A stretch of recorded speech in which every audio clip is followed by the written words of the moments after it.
gumagawin sa dakong iyon ang mga hangal na timunin? Mababaw lang po sa bahaging iyon, Ginang. Abay, bilisan naman ninyo! Ang tatagal nyo! Konting pasensya na lang po, Ginang.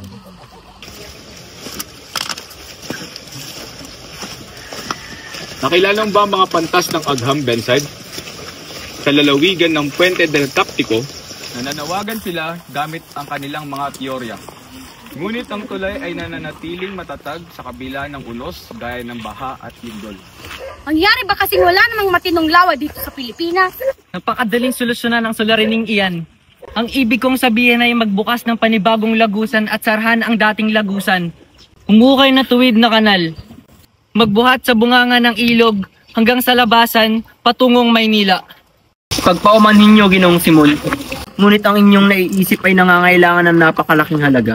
Ngunit paano ang perang gugugulin? Kung gayon, gamitin natin ang bata at matatanda. Huwag na nating lokohin nating mga sarili. Alam ko na alam ninyo na ito lamang ang tanging paraan. Ginoong Simon, ngunit ang naiisip kong paraan ay magkakadulot ng isang kaguluhan. Guluhan? Bakit? Nagkalsa ba ang bayang Ehipto? Akala ko ba may nalalaman kayo sa kasaysayan? Makailang ulit nang naganap ang paghihibagsikang sa bayang ito. Hindi ba't pinagmamalaki nyo sa amin ang pagkakagawa ng ospital sa Los Baños? Naipagawa to sa sulpilitang pagkatrabaho. Ang nangyari noon ay hindi na dapat pa maulit ngayon. Hindi! Ang nasabi ko ay nasabi ko na. Isang mula tong Amerikano. Indyong Ingles. Nakikip sa ilalim ng kubyerta dahil sa dami ng mga pasahero at kargamento. Karamihan sa mga pasahero ay nakaupo sa mababang bangko at tabureteng kahoy. Nasa gitna ang mga kargamento at kagamitan tulad ng maleta, tampipi at... Anong nangyayari kay Kapitan Tiago?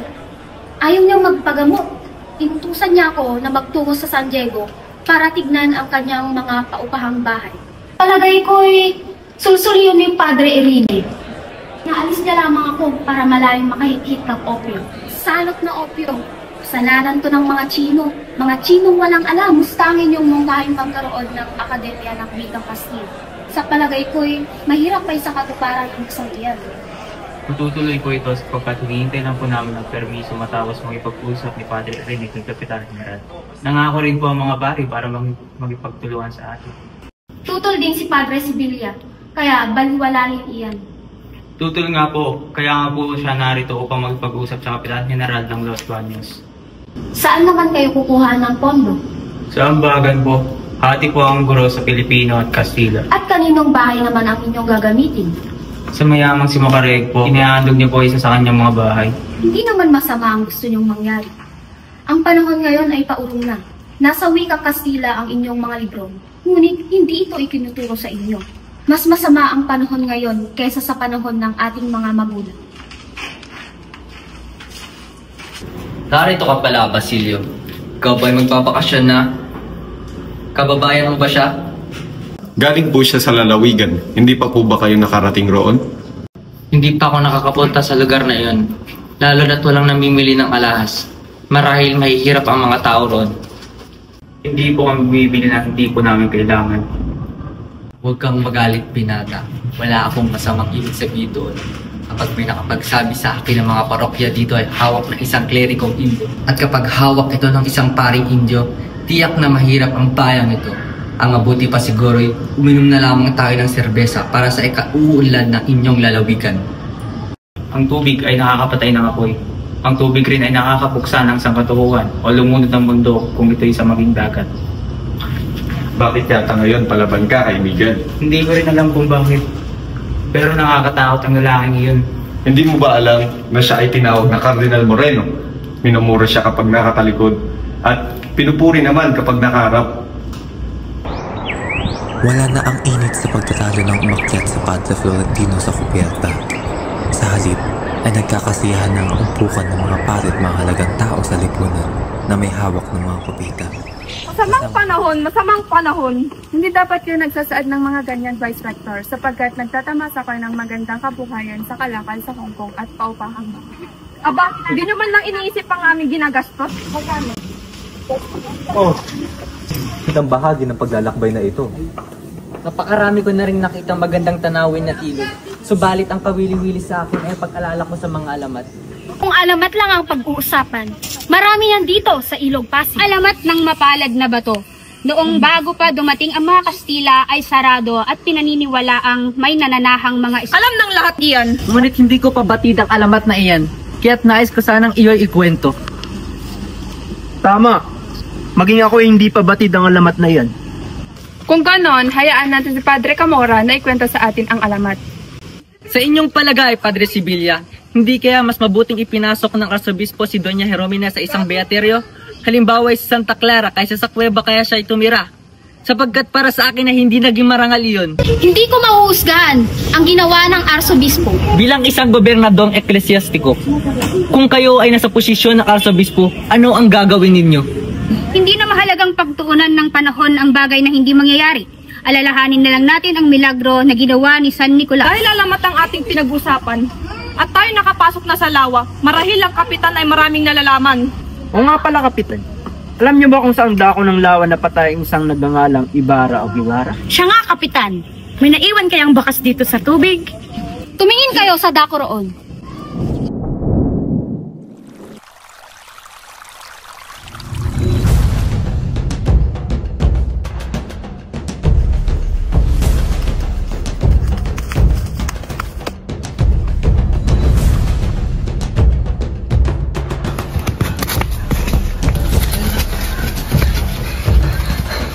Kailangan natin makatakas dito, Ginoong Ibarra. May naisip akong paraan. Kailangan natin magpalit ng damit. At bakit naman? Upang hindi tayo makilala. At isipin ako si Ibarra. Baka naman kayo mapahamak. Wala na tayong paraan. Wala nang oras.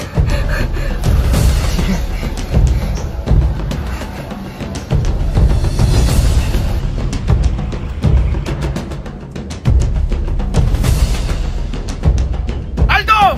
Huliin sila!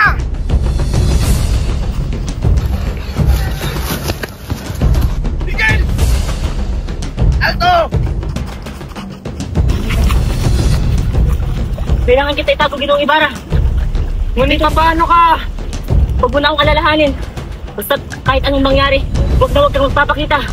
Dito.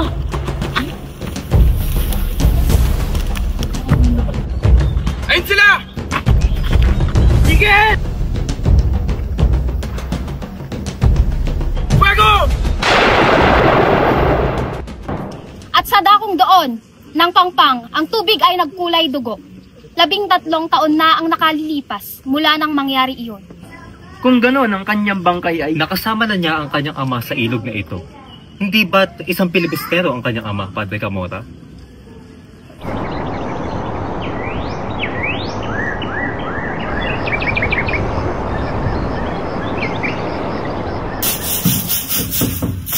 Mga anak? Oh, Selo. Ay, malo po, Ama. Mga anak, may maganda akong ibabalita sa inyo. Ano po yun, Ama? Paano po, Ama? Dahil masaganang ating ani at naipagbili ko ito sa mataas na halaga, napagdesisyonan namin ng inyong ikong Selo na pag-aaralin kayong magkakapatid. Talaga, Ama? Magandang balita yan, Ama. Alam niyo po ba si Basilio, Ama? Balita ko sa Maynila na po siya nag-aaral at napakagaling niya sa klase. Di bale, sa isang taon mag-aaral na rin kayo sa Maynila, gaya ng ibang mga kabataan dito sa ating bayan. Opo, Ingong. Nasisiyahan po ako sa balita ni Ama. Uy, teka lang. Mukhang madata pa namin ako sa ginagawa mo. Oh, may tao ata. Maaari nyo bang tingnan?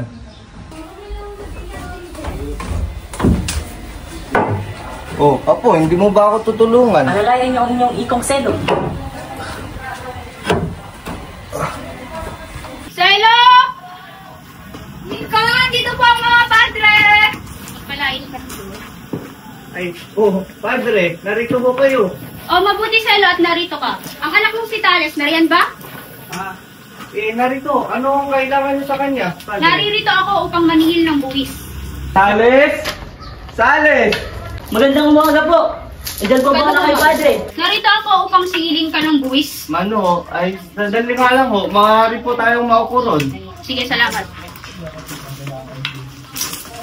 Kayo pala. Ano nga ho pala ang inyong pag-uusapan ulit? Narito ako upang kausapin ng inyong anak para sa buwis. Buwis! Kakabayad ko lang po yung nakaraang buwan na. Nung nakaraang buwan pa yun, kailangan mo magbayad ngayong buwan ng 200 piso. 200 piso? Grabe naman po kayo, Padre. Wala po kaming ganun kahalagang pera. Magdahan-daan ka sa pananalita mo, Tales! Isa pang hindi ko nakasalanan yun. Kapag di kayo nakapagbayad sa tamang oras, ililipat ko ang lupa sa iba at ipapasaka. Magagawa niyo yun dahil ako isang mangmang at walang lakas at kapangyarihan para lumaban. Anak, tama na yan. Hindi, Ama. Dapat nilang malaman na ang lupang ito ay pagmamayari natin. Kailangan muna nilang diligan ng dugo kasama ang kanilang mga angkan. Dakpin niya si Tano upang kapalit ng buwis! Sandali lamang. Ama!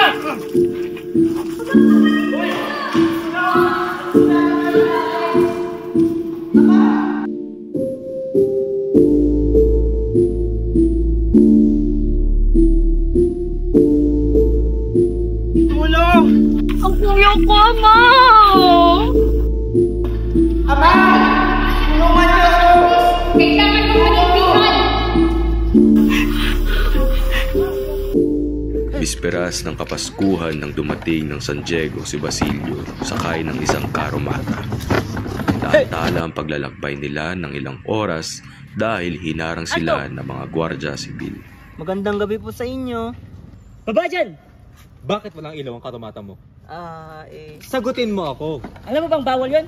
Nasaan ang sedula mo? Wala po akong sedula. Talaga naman. Di ka nga dito.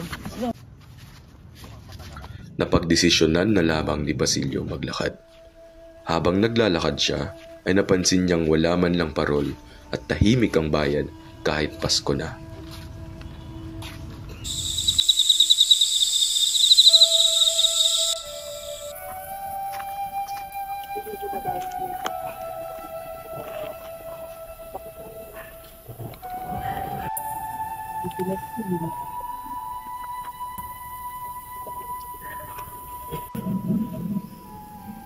Senyor Simon, maaari ko po ba kayong tulungan, Ginoo?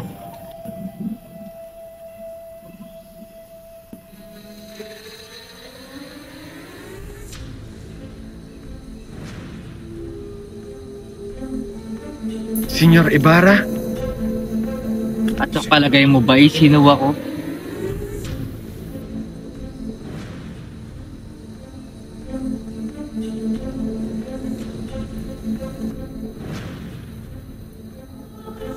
Labing-tatlong taon na rin po ang nakakaraan nung ako'y inyong tulungan upang ilibing ang aking ina at sunugin ang bangkay ng isang lalaki.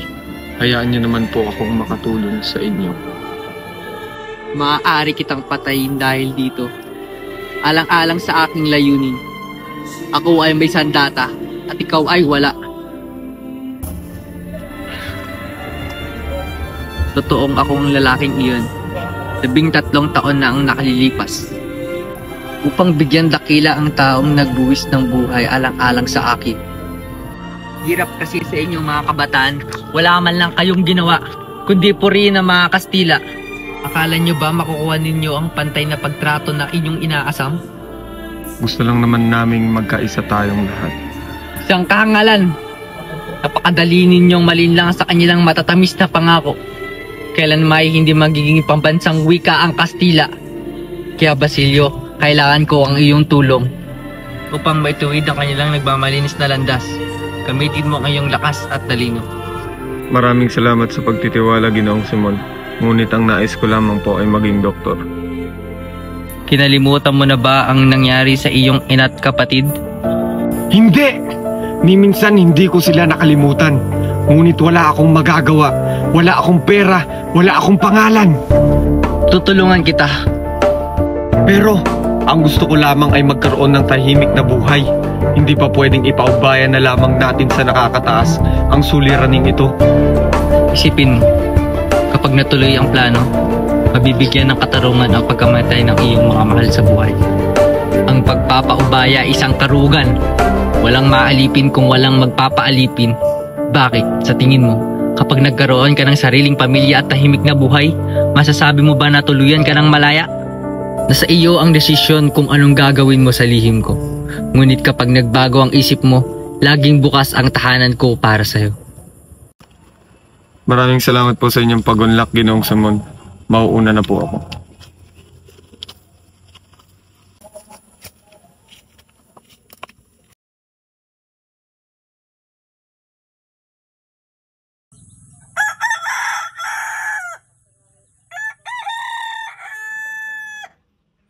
Bumangon na si Julie at nanalangin. Umaasa siyang may naganap na milagro sa umagang iyon.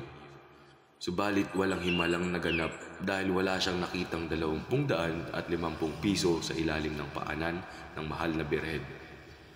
Tuluyang sumikat ang araw at nagliwanag ang buong paligid.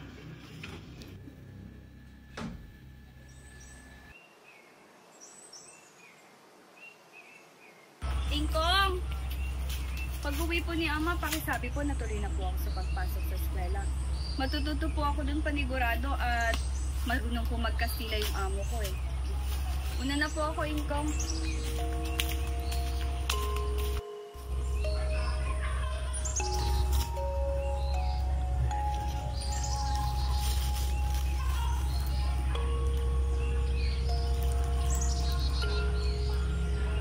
Namuo ang luha sa mata ni Tandang Selo.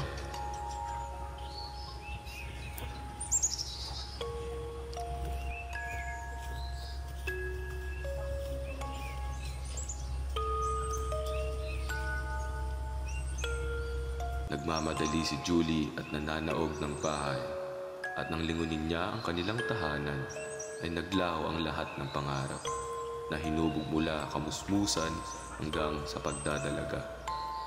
Nakita niya itong malungkot at nag-iisa. Tuluyang naglaho ang kanyang sigla at napalitan ng mga luha sa kanyang pisngi.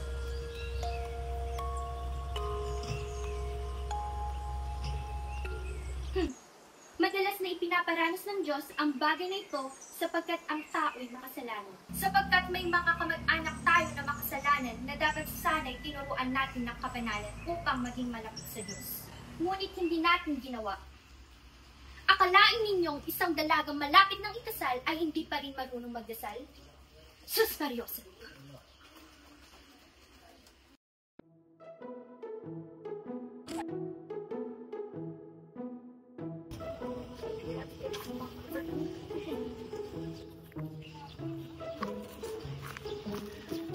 Uy, kamusta pa ni Nente? Kumusta ang iyong bakasyon? Ay, wala naman gano'n nangyari. At ikaw? Alam mo bang nagbakasyon ako sa Tiani? Sa paanyaya ni Padre Camora? Napakaliberadong pari. Puro kasiyahan ng aming nagawa. Katulad ng estilo ni Padre Paco. Plus pangaharana ang ginawa namin. Siya ang kumakanta at tumutugtog ng gitara. At ako naman ang may dala ng violin. Wala kaming pinalagpas na bahay doon. Alam mo ba? Pinaranas din namin ang nobya ni Basilio. Di ko nga alam kung paano nagustuhan ni Basilio ang babae ngayon. Napakatangang pumili ng babae. Maganda lang at mahinhin, ngunit isang mangmang at isa ng alila. Uy, sandali lang.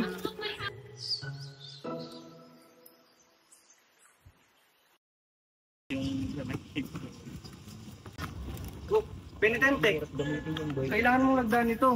Hindi ako lumalagda sa isang bagay na hindi ko pa nauunawaan. Ano problema doon? Wala ka dapat ikabahala dahil lumagdang mo yung dalawang Carabinero Celestials. Mamaya na, babasahin ko muna. Napakahaba na ito para maintindihan mo. Petisyon ito laban sa hiningin permiso. Nariyan na ang aming guro. Petisyon ito laban sa makaraig na pagtatag sa Akademya ng Wikang Kastila. Mamaya na nariyan na ang aming guro.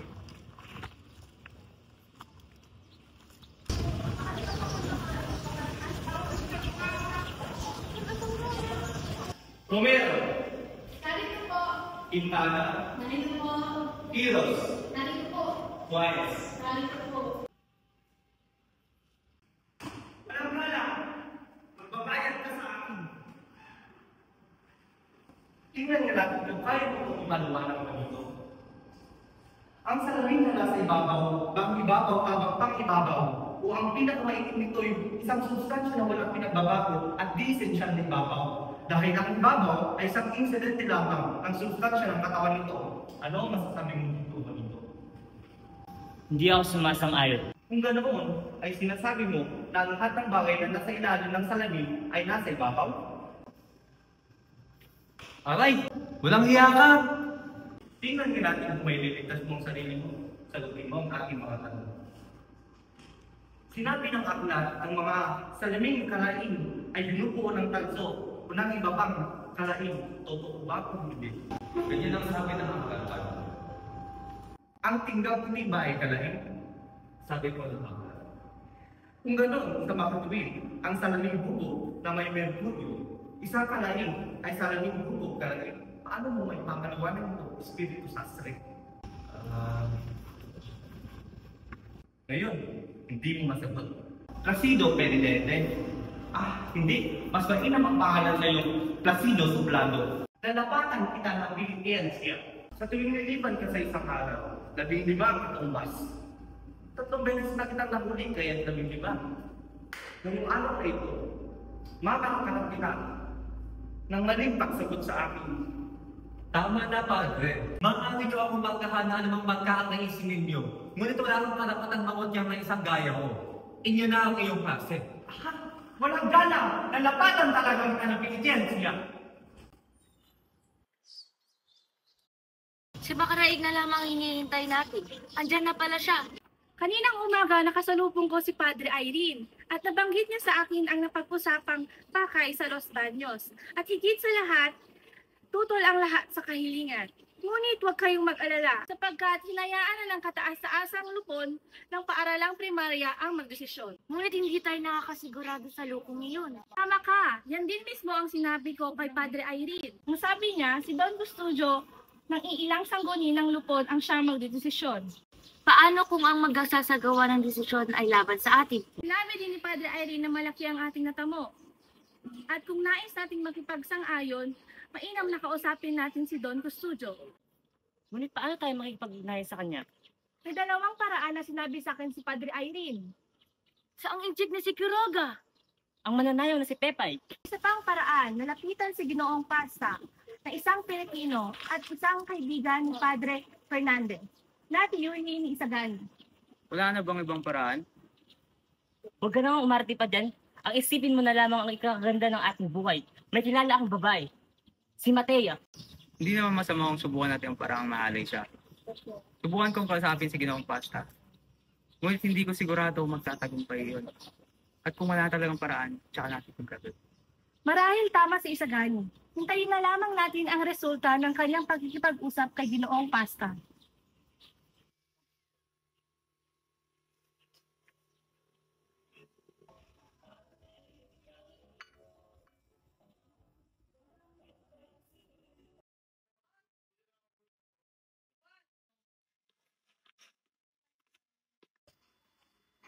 Ikaw pala yan, Isagani.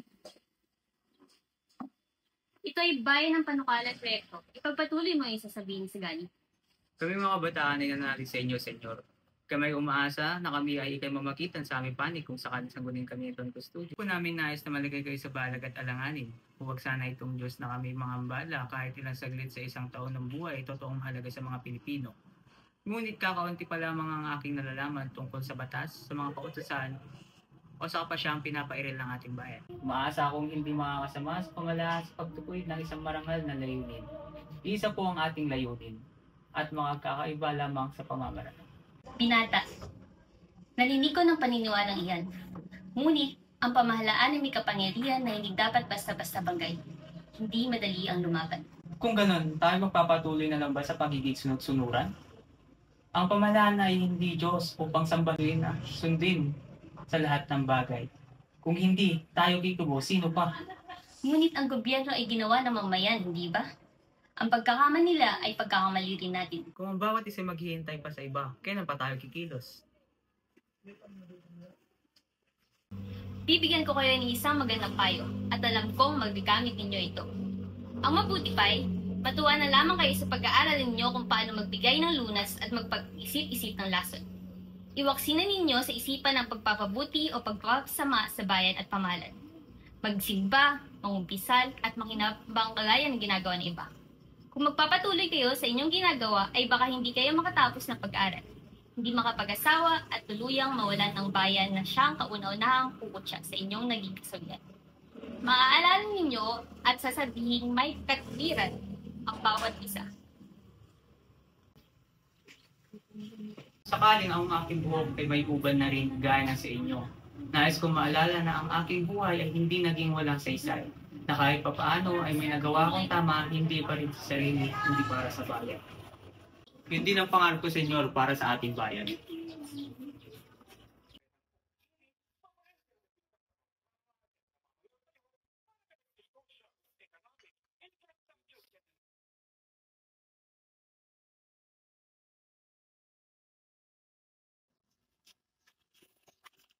Oh, nariyan ka na pala, Placido.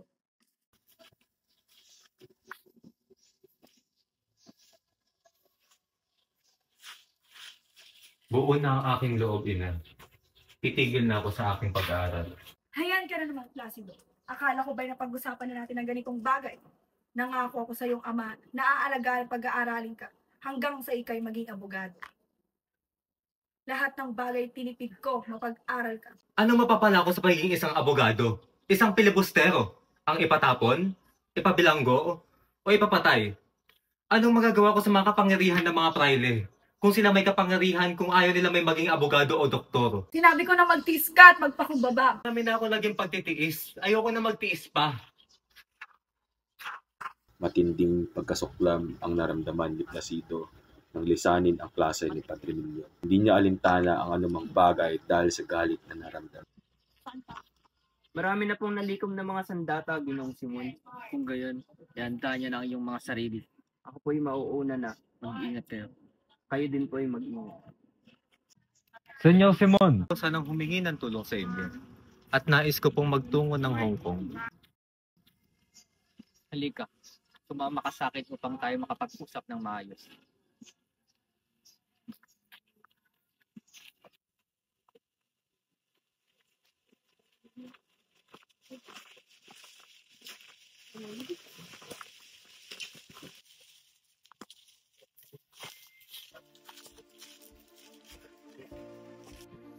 Puting na ba ang mga pulbura?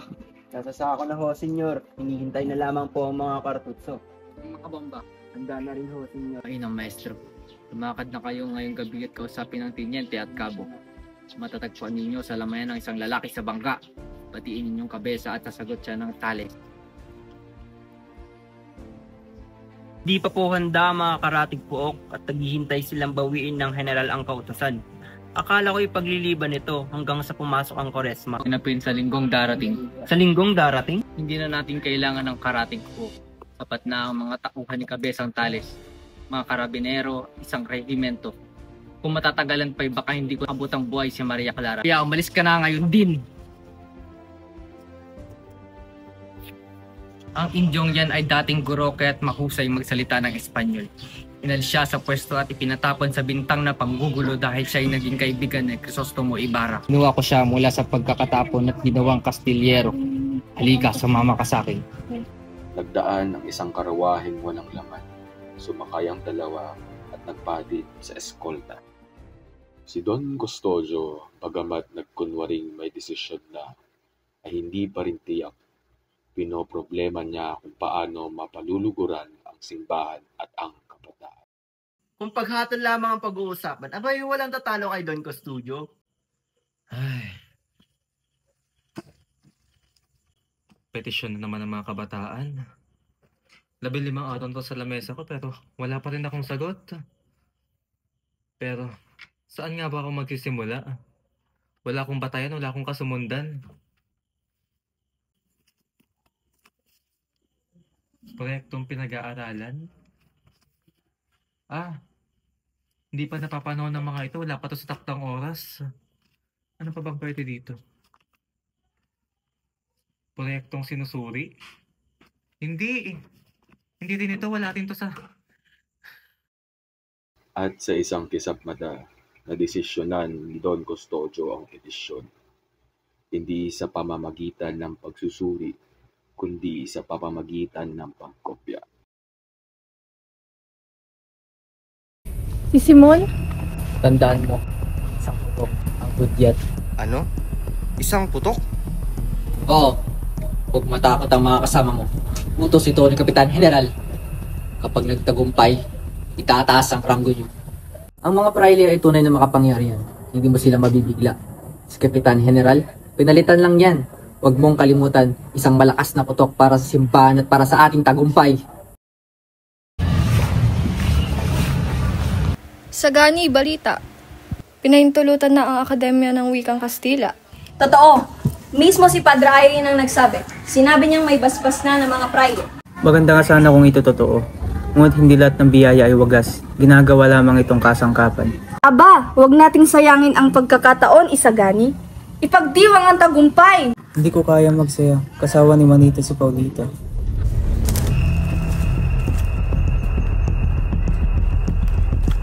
May utos mula sa pamahalaan. Hindi maaaring ipagpatuloy ang pagtitipon na ito. Ha? Bakit? Nagbabala si Simon. Ito na siguro ang simula.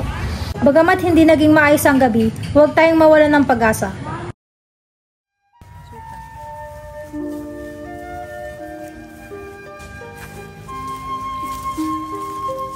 Napakaganda ng hapong ito, hindi ba, Juanito? Oo naman, Paulita. Sobrang ganda sa pagbabitaw ang aking kasama. Talaga?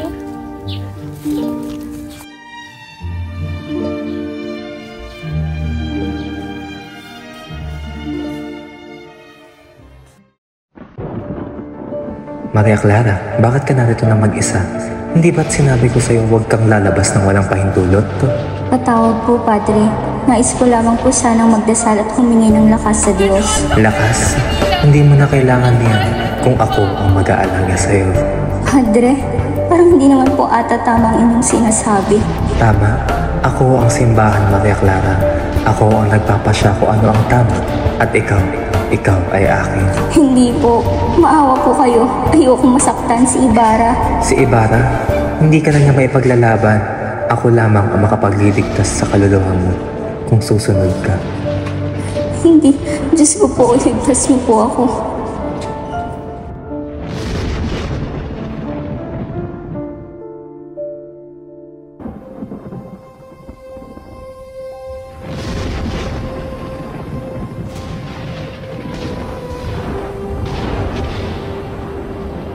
Ave Maria, gratia plena, Dominus tecum, benedicta tu in mulieribus, et benedictus fructus ventris tui, Iesus.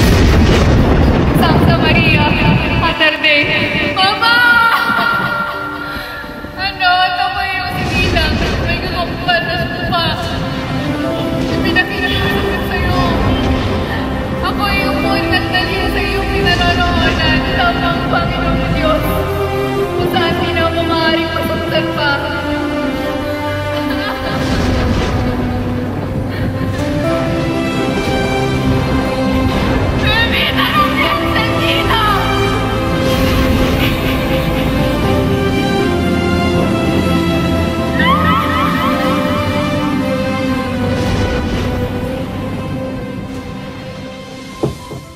Sino yan? Basilio, kamusta ang kalagayan, Kapitan Tiago? Nangihina na siya. Hindi na siya makakain. Pawis na pawis. Parang nawawalan na siya ng lakas. Delikado ba siya, Basilio? Lason na ang tumatakbo sa kanyang katawan. Hindi ko sigurado kung magtatagal pa siya. Kung magkamali kami sa paggagamot, baka hindi na siya magising. May mga gabi na gumigising siya at tinatanong kung nasaan ang talisain. Naiwan niyang matagal na. Katulad ng pamahalaan. Kagabi, binendisyonan niya ako, Simon. Napakabigat ng puso ko. Laging ganito. Palaging iniisip ko kung saan ako nagkulang. Hindi mo na dapat inaalala ang mga iyon. Ang oras ay tumatakbo at mas malaki pang misyon naghihintay sa iyo. Misyon? Ano po iyon, Simon? Wala nang panahon para magpaliwanag, Basilio. Ang pamahalaan ay papatuloy na maabuso sa bayan. Hinahayaan nila ay pagpatuloy ang mga pagtatanghal na puno ng kasinungaling at kabastusan. Nakita mo ba anong nangyayari? Mga persang naglalaban. Ang ating bayan ay naghihirap at tanging revolusyon lamang ang makapagpabago. Revolusyon? Paano po? Ikaw, Basilio. Ikaw ang magiging susi. Kailangan kita upang makapagsimula. Pumili ka. Pupunta ka ba sa amin o magpapatuloy ka sa makatawid ng landas ng pamahalaan? Pero, kung sasama ako sa inyo, ano ang inaasahan niyong magagawa ko? Ano ang maiaambag ko? Ikaw, Basilio. Ikaw ang magiging daan upang magbukas ng pinto sa monasteryo. Kailangan mong tulungan kami. Tulungan akong iligtas si Maria Clara. Siya ang magiging unang hakbang. Ang kanyang kaligtasan ay magbibigay ng lakas sa ating laban. Maria Clara? Sa monasteryo? Pero Simon, nahuli na tayo. Hindi ba tayo matutuntun? Na? Nahuli? Linawin mo! Pumanaw na ba siya? Kanina lang po. 6:00 ng hapon. binibihisa na siya. Hindi. Di totoo yung sinasabi mo. Di siya maaaring mamatay. Di ko siya mailigtas dahil sa ganito lang. Hindi ko siya maisasalba. Sa kabila ng lahat, Simon, ang pag-ibig niyo ay sinadyang pumasok sa isang masalimuot na landas. Isang landas na nagtulak sa inyo sa matinding pasakit. Ang pagkatalo ng inyong pagmamahalan ay naging bunga ng lipunan. Sagani! May balita ka na ba sa asawa ko? Sabihin mo. Nakita mo na ba siya? Pasensya na po, wala po akong balita sa kanya. Ipabot mo sa kanya, Isagani. Kung may pagkakataon ka, tatawag ako ng Guardia Civil. Matagal ko na siyang hinihintay. Baka may dapat nang gawin. At sino po tinutukoy niyo, Donya? Si Juanito! Siya ang gusto kong makita! Halika rito, Isagani.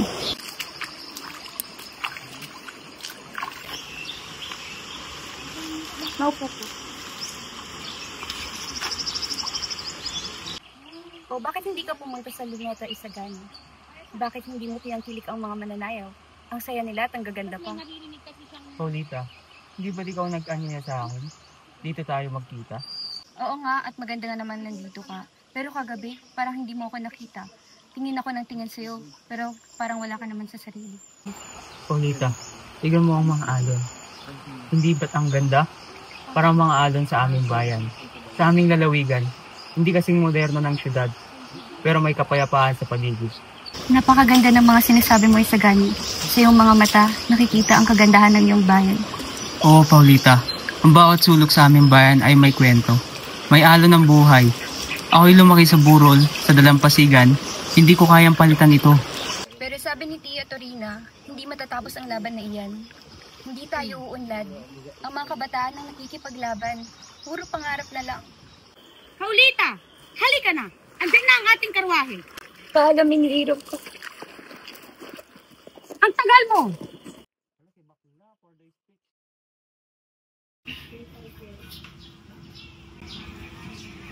Anong balita kay Simon? Narinig niyo bang balita? Si Simon daw ay may sakit. Sabi nga na iba, tagpuan daw sugatan. Sila nagtangkada magbigti pa. May mga bumubulong sa akin. Sinugod nga raw siya sa bibak pa nangyari. Nakita niyo ba ang tula sa dingding ng ating paaralan? Nakalagay doon na ang lahat ay tinatawagan sa isang paalalang di dapat kalimutan. Sa pagkainang ngayon ay dinudulugan, di dapat mang iwan ng anumang bagay. Aba, parang babalayan. Hindi ba dapat tayo pinagkakatiwalaan? Tula pa talaga. Tahimik! Ngayon ninong nagmamasid. Simon yan ah.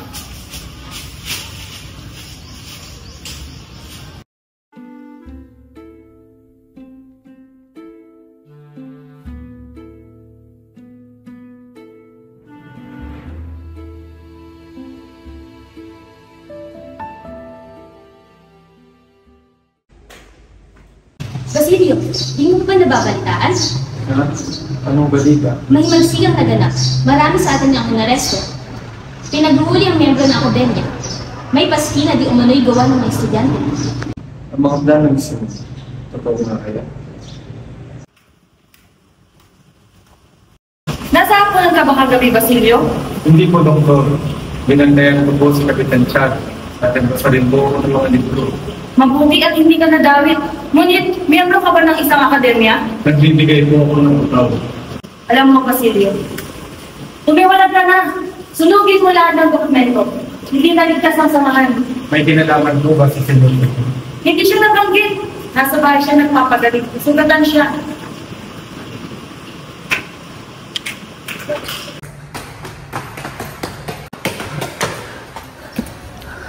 Basilio, wala akong kinalaman na. Kilala mo ako. Wala akong ginawa. Wala akong sinabi. Kung totoo man ang sinabi ni Simon, ito nga ang magat ang aking pagkawaksak. Mga kasama, huwag tayong matakot. Huwag tayong magwawatak-watak. Kung Paskil ay sangayon sa ating adhikain, samahan natin ito. Kung hindi, tutulan natin ito ng buong loob.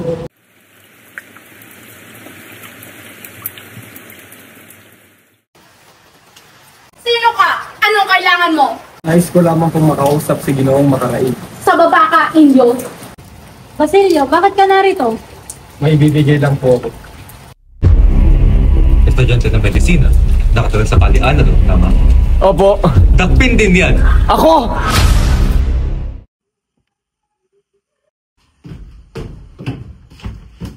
Padre, bakit ko nagpapatuloy sa edukasyon na nagpapalaganap ng mga kasinungalingan? Hindi ba't kami ang nararapat na magtakda ng aming kinabukasan? Ang edukasyong ito ay para sa inyong kapakanan. Ang Iglesia at Espanya ay nagdadala sa inyong kaligtasan. Hindi niyo ba ito nakikita? Hindi kami mga alipin. Ang edukasyon dapat sa amin ay magpapalaya sa aming isipan, hindi pagpapaalipin. Ang iyong mga idea ay mapanganib. Ang kasaysayan ay nagpapakita ng hirap kapag nawawala ang kaayusan. Huwag na kayo magtago ng kasinungalingan. Hindi kami magpapabaya sa aming kalayaan. Mukhang nagmamadali kaya tayo sa gani. Saan ka nga ba pupunta? Sa tanggapan ng Kapitan General, gusto kong makita ang mga paskel. Sasama ko sa kabataang naroon. Ngayon, dapat makita ang tunay na kulay natin. Halika, sumama ka. Kapag ang kabataan ay natuto, tsak nakaguluhan ang kalalabasan. Tignan na lang natin ang paskil ng mga rebelde. Hindi ba't patunay ito? Ang galing mong manghula ah. Pati hindi pa nangyayaring balita na isusulat mo na. Ayon sa El Grito, ang edukasyon ay masama raw.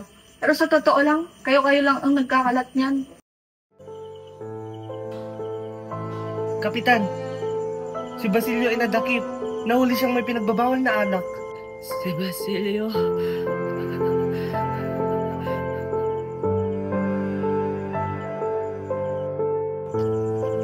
Tulong! Tulong! Si Kapitan Tiago'y namatay na! Revolusyon na ba to? Gera na ba to? Takbo! Iniresto si Tadeo! Paano na yung utang niya sa akin? Ay naku, tinago ko na nga yung pinahiram ng libro. Baka mahuli pa tayo. Si Isagani? Hinuli na nga. Nagpahuli pa. Ang tanga! Hay nako, alam nyo ba, sigurado akong si Padre Salvi na naman ang may pakana ng lahat ng ito. Baka may makarinig. Sigurado ka ba? Oo, dahil hindi niya mapatigil ang opera, kaya gusto niyang maghagsik ng takot. Kaya siguro ano? Anong magagawa ko? Wala na si Kapitan Tiago. Si Basilio naroon sa bilangguan. Paano ko siya tutulungan? Julie, may paraan pa. Lumapit ka kay Padre Camor. Siya lamang ang may kapangyarihang makatulong kay Basilio. Si Padre Camora? Natatakot ako sa kanya. Hindi maaari. Padre, parang awa mo na. Ikaw na lang maaasahan ni Basilio. Tulungan mo po siya.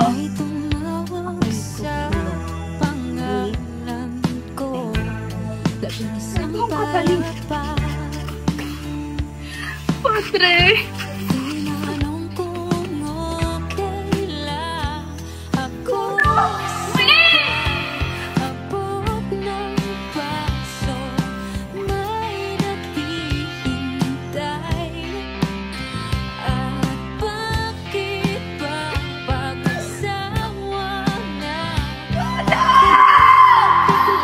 Ito gawain ng isang pare!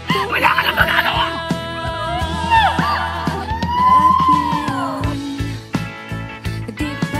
Papayaran niyo ang lahat! Napakawalang hiya mo!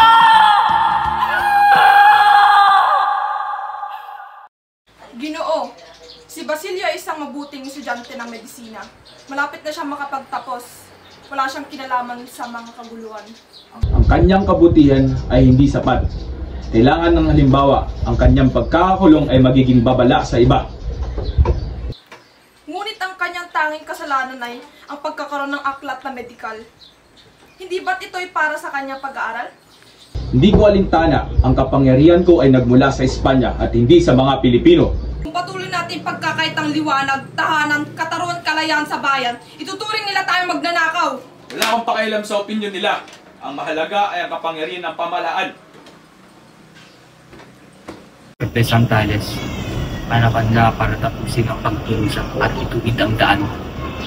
Ang anak kong si Huli, ang aking dangal, ang aking sakripisyo, lahat sila'y binuwag ng mga praile. Paano pa ako mananahimik? Pepe Santales, handa ka bang mamuno ng mga maghigpit? Kapag tumunog ang gutyat, itaas mo ang tapak at wala nang atrasan. Itaga mo sa bato, Simon. Sa ngalan ng aking mga anak na nawalan ng kinabukasan, hahawak ako ng itak. Hindi natin makakamit ang hustisya sa pamamagitan ng pagsusumamo. Ang gobyerno ay hindi na sa bayan, kundi sa mga praile. Ang simbahan, hindi na tahanan ng pananampalataya, kundi ng pagkamakasarili. Anong araw ang hudyat? Sa kasal ni Paulita Gomez, sa harap ng mga makapangyarihan, doon magaganap ang pagbagsak. Ipagpundihin nila ang kasal, tayo'y maglulunsad ng paglaya. Napakaganda ng hapong ito, hindi ba, Juanito? Oo naman, Paulita. Sobrang ganda sapagkat ito ang aking kasama. Talaga?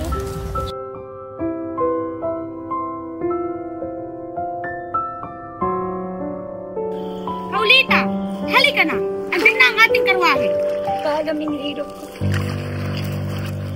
Ang tagal mo. Paulita, sa bawat araw na lumilipas, mas lalo kong nararamdamang hindi na akong bahagi ng mundong pinili mong yakapin. Hindi ko na hinahanap ang paliwanag, Paulita, dahil alam ko na sa mundong ito, hindi sapat ang pagmamahal para ipaglaban ang tulad nating dalawa. Ngumiti ka habang ikakasal sa piling ng iba, ngunit alam kong may lungkot sa likod ng matang pilit mong pinapatibay. Mahal pa rin kita, Paulita, at siguro, iyon ang pinakamasakit, na kahit iwanan mo ako, ang puso kong ito'y nananatiling sa'yo. Paalam, Paulita, sa mundong ito, hindi tayo. Pero kung may susunod mang buhay, doon, sana ako naman ang piliin mo. Iniibig kong isagani, paumanhin mahal ko, kung ako ay nasa piling na ng ibang Ginoo. Ang babaeng minsan mong inibig, ay ngayon nasa iba ng bisig. Sa panahong ako'y isinusumpa ng iyong puso, hinihiling kong sana'y marinig mo ang tinig ng damdamin ko. Hindi kita tinalikuran dahil kapos ang aking pag-ibig. Bagkus, iniwan kita sapagkat hindi ako hinirang sa mundong ating kinabibilangan. Ako'y isang babae lamang na ang kapalaran ay matagal nang iginuhit ng matatanda at ng lipunan. Nakangiti man ako sa harap nila, batid mong iyon ay hindi totoo. Ang ngiting ito ay para sa aking tiyahing si Doña Victorina at para sa ama ni Juanito, ang lalaking kailanmay hindi naging laman ng aking puso. Ngunit kung sakali mang may buhay pa sa kabila ng lahat ng ito, isang panahong wala ng hadlang, wala ng takot, wala ng bawal, doon isagani, pipiliin kita, buong puso at walang alinlangan. Patawad isagani.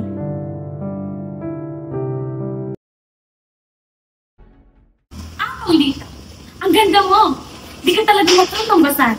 Bagay na bagay kay ni Juanito. Siyempre, Tia, ang magpasawa ko'y ang maganda sa buong Maynila. Maraming salamat, Tia. Ay, si Simon, bakit siya nandito? Isang handog para sa bagong mong kasama. Isang munting alaala ng pagpapakal. Pag sumiklap ang apoy, sundan nito ang pagbagsak. Ano kaya ang regalo ni Simon?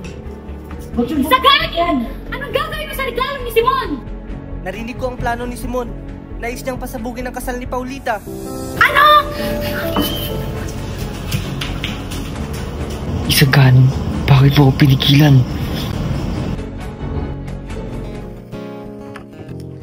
Toto'y bilisan mo. Ang lahat ng aking sinugal, lahat ng aking pinan, isang iglap na wala. Hana, ito ba ang kabayaran ng aking paghihiganti? Simon, narinig kong nangyari. Ikaw ba'y ligtas? Hindi pa huli ang lahat. Habang may buhay, may pag-asa. Simon, kailangan mong tumakas. May mga tao sa labas. Hindi ko na kayang tumakas. Marahil panahon na upang akuin lahat ng aking kasalanan.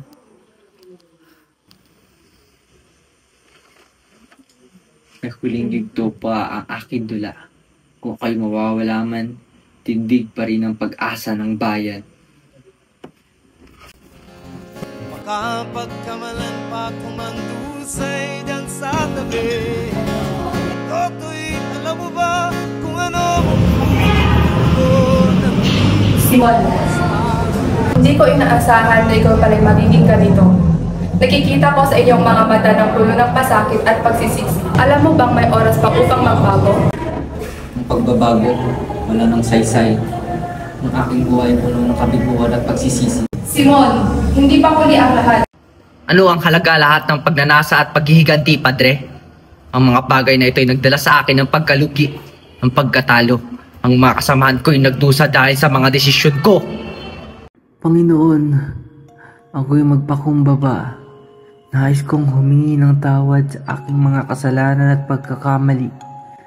Sa mga naagrabyado ko, ako'y humihingi ng tawad. Ngunit sa pagwawakas ng aking kwento, sana'y maipasa ko ang kaalaman at gabay sa mga darating pa. Ang mga kabataan, sila ang magiging tagapag-uklit ng kasaysayan sa hinaharap. Sino ba kayo? Magwawagi ang katotohanan, ang kadiliman ay ibabagsak. Nagsisilbi ka